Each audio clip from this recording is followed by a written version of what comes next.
Bueno, hoy estamos presentando nuestro video sobre nuestro código de reto de habla expandida. Nuestro grupo está conformado por Juan David Parra y mi persona, Dayana Vázquez, que consta de un modelo de aproximación de curvas en los que tenemos dos imágenes base, que es un perro salchicha y un carrito de carreras.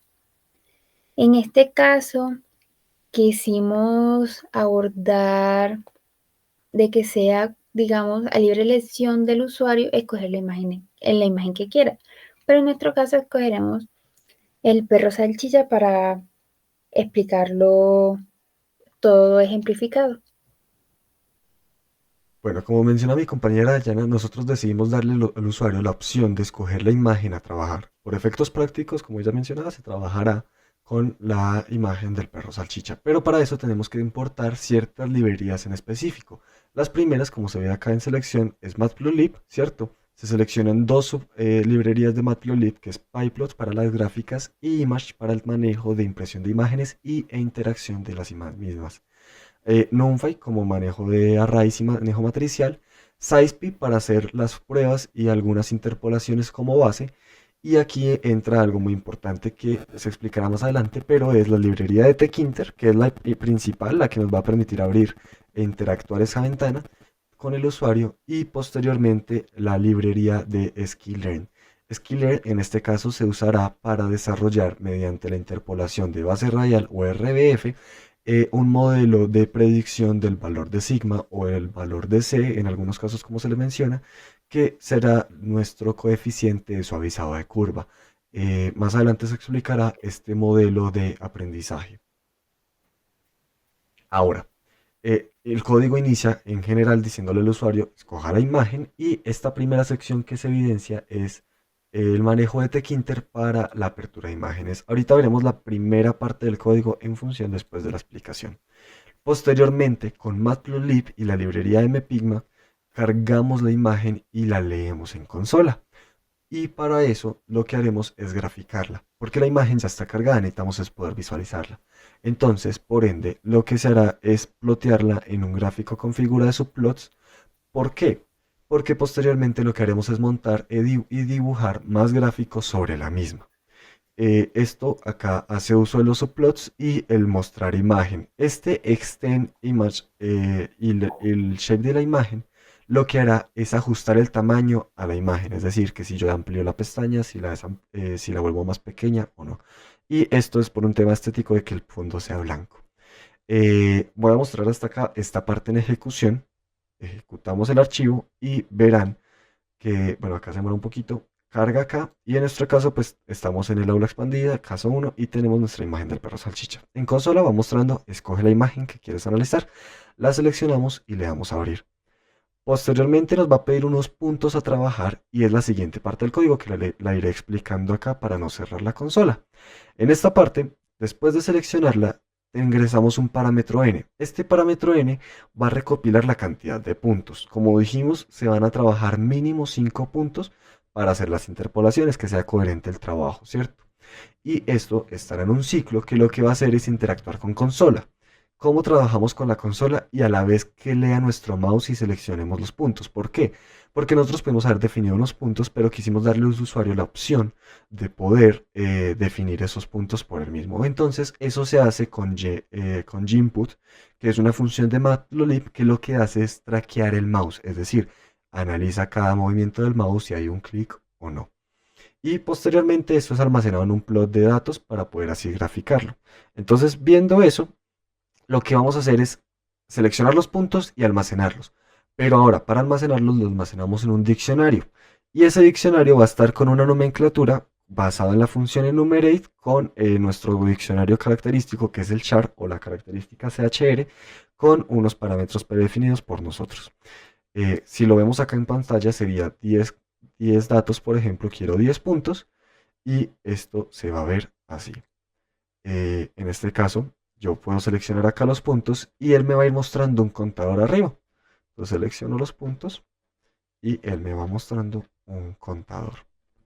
Ahora, ¿qué hacemos ahora después de haber elegido los puntos? Pues como vieron, ya elegimos los puntos, tenemos que almacenarlos en unas listas. Estas listas se verán, y a lo largo del código verán, que constantemente están comprimidas con la función zip.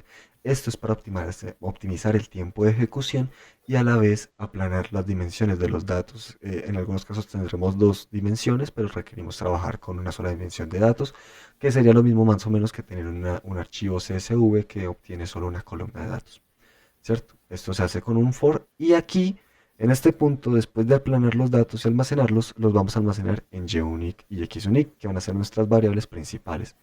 Esto por temas de que así podremos trabajar en un subespacio más específico.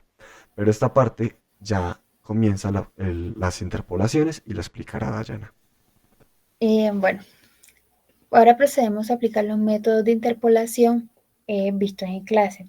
Primeramente, utilizamos FIG, AX, PLT, subplots, que es que se crea una imagen y un conjunto de ejes AX usando Matplotlib para graficar los resultados. En la siguiente línea se estaría mostrando la imagen con las coordenadas en X y en Y correspondientes a su tamaño y el parámetro extend ajusta la visualización de la imagen según las dimensiones pues, de la imagen dada. Se desactiva la rejilla del gráfico y se eliminan las marcas de los ejes de X y Y para que digamos que no se interfieran en la visualización de la interpolación y que estéticamente sea mejor. Bueno, entonces por otro lado sería plantear los puntos originales que se grafican dichos puntos originales teniendo variables como X unique y Y unique, pues como puntos, digamos, negros, y estos son los puntos de datos que se utilizarán para la interpolación. Seguimos con la definición del espacio base, que se genera un conjunto de 100 puntos entre los valores mínimos y máximos de X unique. Y este es el rango de valores donde se evaluarán las diferentes interpolaciones. Acá continuamos con la interpolación lineal, que usaremos np.clip. Bueno, primeramente se crea una función de interpolación lineal llamada pues f-lineal usando los puntos x-unique y y-unique. Luego se interpolan los valores para los puntos x-base y se limitan estos valores a los rangos de la imagen. Y pues finalmente se grafica la interpolación y pues acá se puede ver que está pues sería el color azul y el label. Seguimos con la interpolación de polinomios con parábola. Digamos que es la misma estructura, lo único que cambia es el tipo, que ya no sería lineal, sino cuadrática. Entonces, si vemos, es la misma estructura, el np.clip, para la gráfica con x-base, y pues el color, que ya sería rojo, y el label también cambiaría, que ya no sería lineal, sino parabólica. En el caso de la interpolación cúbica o spline, es la misma estructura, el tipo, lo que sigue variando sería el tipo, pues el color y el label, que ya sería cúbica, pero de todo sigue siendo lo mismo. Seguimos con la interpolación por polinomios vecinos. Acá cambia un poco la estructura, el tipo ya sería nearest, y se aplican los valores de x guión bajo base para obtener la interpolación basada en el vecino más cercano y el y next. Bueno, seguimos con la limitación de los valores interpolados dentro del rango permitido, y pues ya sería la gráfica ya con label, que serán y vecinos, y pues el color naranja. Continuamos con la función runge, y bueno, primeramente se crea un rango de 100 en valores entre -1 y 1. Se calcula la función runge para cada valor de x-runge aplicando la fórmula pues dada. Por otro lado, se aseguran de que los valores de y bajo lineal estén dentro de los límites. Y pues ya sería la gráfica pues de dicha función con su color y su label diferente. Continuamos con la interpolación de Lagrange, que se genera utilizando un NP-Linspan que crea 100 puntos entre el valor mínimo y el máximo de x-0 unique. Y estos serán en los puntos que se evaluará dicho polinomio de Lagrange para obtener los valores interpolados. Bueno, es importante entender que la función de np.clip es ajustar las curvas al límite de la imagen, es decir, la imagen no se va a generar con respecto al límite de las curvas, sino que las curvas se generan con respecto al límite de la imagen. Esto no lo vamos a ver gráficamente para evitar modificar código, pero en esencia es cuando las curvas sobrepasan los límites de la imagen, porque la n cantidad de puntos que tienen se vuelve compleja. Ahora, la interpolación RBF analógica.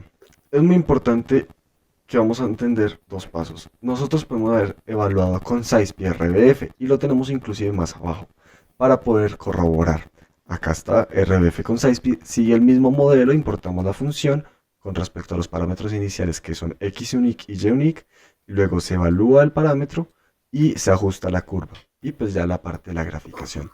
Pero por temas de motivos de aprendizaje y de trabajo, porque dado que este proyecto de aula expandida es sobre la función de base radial, en esencia vamos a trabajar una forma de trabajar a RBF. ¿Qué es lo importante? Entendamos que sigma o c, como se trabaja en algunas meses y anteriormente lo mencionaba, es un parámetro muy sensible. ¿Por qué? Porque es el que nos permite suavizar la curva. Entonces lo primero que vamos a hacer es definir un sigma valus, más o menos en un espacio logarítmico, por eso usamos la función de NumPy, y definimos un espacio logarítmico de base 10 de menos 3 a 3. Ahora, aquí lo que estamos tratando de interpretar y hacer es simular a SciSpi, pero de una manera analógica, es decir, mucho más sencilla, con una única función de evaluación y parámetros aproximados. Pero en el transcurso de la ejecución de este código y en el desarrollo nos dimos cuenta que si sigma no está bien definido para cierto tipo de gráficos, no podrá trabajarse. Entonces nos pasaba que encontramos el sigma para alguna gráfica en específico, pero para otra no. Ahora, por lo mismo, buscaremos trabajar a sigma de una manera como método de aprendizaje. ¿Cómo vamos a hacer esto? Vimos en la parte superior que tenemos con scikit-learn la base de un modelo de selección. Este modelo de selección será un entrenamiento por split, es decir, un entrenamiento por testeo de saltos. Esto es para hacer así obtener un entrenamiento para sigma de la base de estimación de error y un modelo de regresión mixta. Ahora, ¿cómo construimos todo esto? Lo primero fue definir una clase de tipo modelo de RBF interpolar y pasar nuestro modelo de base de error y un modelo de regresión. Construimos nuestro constructor asignando a self-xunique y a yunique un valor none. Esto para evitar interpolación de valores y superposición de datos duplicados. Ahora, hacemos uso de una función de fit para simplificar los datos y así obtener un retorno de datos sencillo de una dimensión. Estos datos no serán adimensionales, es muy importante tener en cuenta esto, dado que RBF por naturaleza usa el cálculo por matrices. Luego empezamos a crear nuestro modelo de predicción de sigma. Este modelo lo primero que hace es registrar que no haya datos repetidos y que existan los datos. Esto con el fin de evitar problemas en el código. Y posteriormente crearemos una rejilla de puntos. ¿Por qué? Porque como es un modelo de intervención por salto, este modelo de testeo por salto lo que hará en un ratio definido, que ahorita lo explicaré, lo que hace es evaluar saltando en punto y punto cómo va a trabajar. Por ende necesitamos crear esa rejilla. Lo hacemos con la función de NumPy de MeshGrid. Ahora, pasamos a calcular nuestra función. Debemos ingresarle a nuestra función el modelo predeterminado. SciSpi normalmente trabaja con una X cantidad de funciones y evalúa cuál es la mejor. En nuestro caso decidimos trabajar con una función de kernel de Gaussiano. Una función kernel gaussiana. ¿Por qué? Esta función nos permite tener un numerador y un denominador con respecto a sigma. 1. Y 2. Trabaja con una función exponencial de NumPy. Entonces por eso nos llamamos nuestra función K, que es una función kernel de Gauss. ¿cierto? Posteriormente calcularemos como naturalmente se hace en RBF, que es el cálculo de los pesos de la matriz. Aquí para simplificar el trabajo utilizamos linalc y solve de NumPy, pasando nuestra función con respecto a JUnit. Y posteriormente lo que vamos a hacer es darle y asignar nuestro primer parámetro de ingreso a nuestro modelo de predicción. Este modelo lo que hará es retornar una sumatoria con respecto a los pesos en nuestra función para cada peso y para cada valor inicial, que es x o y. Y esto se comprime por beneficio del trabajo del programa. Esto se hará con respecto a los valores obtenidos de pesos y al CEF de x. Posteriormente se retorna el array de la función evaluada para todos los x en x, es decir, para nuestra función fit, que es la que contiene todo. Ahora, tenemos que entrenar nuestro modelo. ¿Cómo lo entrenamos? Entrenaremos y testearemos a la vez. Es decir, para cada salto habrá un testeo. Ese testeo y ese entrenamiento serán una razón de 20-80. Es decir, un 20% de aciertos, un 80% de error. Un 20% de error y un 80% de aciertos, ¿cierto? Entonces, ese entrenamiento se usa con la función de sklearn, que está en testSplit, y lo que haremos es utilizar a xUnit y a YUnit y trabajar con el ratio en un ratio aleatorio de 42 datos. Eso para también tener un margen de error. Posteriormente, esos datos almacenados en el entrenamiento las almacenaremos para poder tener una lista de datos. ¿Por qué? Porque anteriormente mencionamos que necesitábamos una rejilla. Esa rejilla ya la tenemos. Ahora hay que buscar el valor más óptimo y cercano al que se busca en la suavización de la curva. Por ende, utilizamos Estimator con la función, con la gráfica que tenemos, y este grid shares, que es de sklearn, lo que hará es, según el paradigma, que será grid, ¿cierto? Que es de nuestra rejilla sigma, obtendrá los valores y en un ratio de 3 a 2, es decir, por cada 3 datos, 2 son acertados, encontrará el más cercano. En este caso, el mean square es para tener después un error cuadrático. Ahorita lo veremos en función. Y aquí volvemos a incluir nuestros datos en fit para comprimirlos y reajustamos las dimensiones. ¿Por qué? Porque como estamos trabajando con matrices, Xtrain normalmente nos saldrá adimensional, es decir, diferente a YTrain. Y ahora lo que hacemos es llamar nuestro objeto, nuestro sigma. Y ese sigma pasará al mejor parámetro posible para el hallado. Y después de todo esto, de haber entrenado nuestro modelo, de testearlo, lo que haremos es evaluarlo como modelo de predicción. Le pasamos el sigma, pasamos la función de interpolación, reajustamos nuevamente los parámetros para evitar errores y hacemos uso de la función de predicción. Y aquí entra el medium size quadratic, que sería el error cuadrático medio, que lo pueden ver aplicado acá con NumPy. Esto es para tener un MS óptimo, es decir, aquí ya teníamos un valor de sigma óptimo. Ahora necesitamos uno mucho más óptimo para evitar muchos más errores. En este caso se hace con nuestra evaluación de modelo con este valor obtenido. Y acá simplemente lo que vamos a hacer es imprimir el error cuadrático para saber que la tarea funcionó. Normalmente el error cuadrático será muy alto porque hicimos muchos reintentos de evitar errores, ¿cierto? Y obtendremos nuestro valor promedio. Acá, como verán, este ya es el momento de, ya ahora sí, después de haber entrenado el modelo, enseñarle todo, aunque esto pasará en milésimas de segundo, ya ahora tenemos que aplicar nuestros valores iniciales. Llamamos nuestro modelo o nuestra clase, tal cual como lo hacemos con SciPy, ingresamos nuestro parámetro, que en este caso solo es sigma, y lo que hacemos es ajustar los tamaños para evitar errores nuevamente, muy importante, y usar nuestro modelo de predicción. Acá ya hacemos uso de nuestro modelo y el ajuste de np.clip para evitar que la curva se nos vaya por donde no es. Y posteriormente graficamos. Para efectos de comprensión del gráfico, también incluimos el RBF de base Spicy para así poder hacer un comparativo. Entonces voy a ejecutar el código con 10 puntos y con el perro salchicha veremos cómo trabaja esto. Entonces seleccionamos nuestro perro salchicha y le damos que vamos a trabajar con 10 puntos, ingresamos. Ahora posteriormente vamos a seleccionar. Recuerden que nuestro código tiene una función plt.close que lo que hace es cerrar esta ventana y abrir otra posteriormente. Entonces, si seguimos este perfil del perro, miren que ya lo cierra y nos da la curva. Los puntos negros son los originales, voy a tomar esta amplitud para trabajar. Y miren acá lo importante. Miren que, aunque en este caso nuestra curva no se salió del margen de la imagen, todos está aproximado. Verán que el azul cian que tenemos es la de Spicy y esta curva verde es la analógica. La función que optamos a usar es muy acertada, pero aún así no es una función óptima para el trabajo como lo hace Spicy. Ahora, de acá podemos sacar algunas conclusiones. Mi compañera Dayana pues indicará cuál es la curva más cercana según el... Al realizar el análisis con 10 puntos en la imagen, a simple vista podemos llegar a una conclusión que el RBF analógica y el RBF SIPI tienen una mejor ajuste de curvas, pero acercándonos también nos podemos dar cuenta de que la parabólica y la cúbica también cumple con esta acercación a la curva. Bueno, como mencionó mi compañera, vemos que al final nuestro modelo RBF, y se habrán dado cuenta, es otra curva diferente. En este caso fue óptimo, ¿cierto? En el caso de RBF analógica.